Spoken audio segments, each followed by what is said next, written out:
અરવલ્લી જિલ્લાના વાતરાળમાં વહેલી સવારથી જ અચાનક પલટો આવતા ખેડૂતોમાં ભારે ચિંતા પ્રસરી। મોડાસા, મેઘરજ અને આસપાસના ગ્રામ્ય વિસ્તારોમાં વહેલી સવારે વરસાદી છાંટા પડતા ભર શિયાળે ચોમાસા જેવો માહોલ સર્જાયો। હાલમાં પણ આખું આકાશ વાદળછાયું હોવાથી માવઠાની ભીતિ સેવાઈ રહી છે।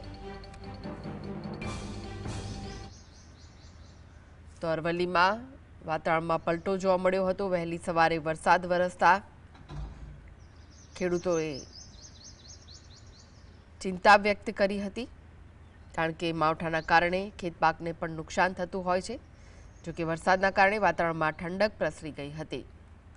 तो अरवल्लीमां वहेली सवारे वरसाद वरस्यो हतो ने हजू पण आकाशमां वादळो घेरायेला छे, जेना कारणे मावठानी भीति सेवाई रही छे। तो भर शियाळे ચોમાસા જેવો माहोल सर्जायो हतो।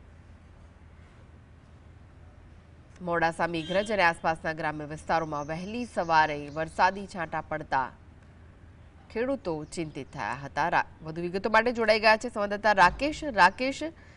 ભર શિયાળે ચોમાસા જેવી સ્થિતિ સર્જાઈ છે, શું વિગત છે?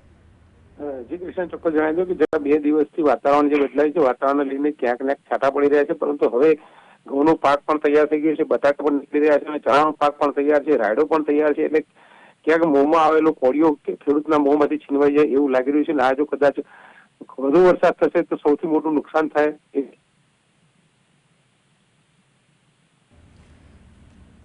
જી, આભાર માહિતી આપવા માટે।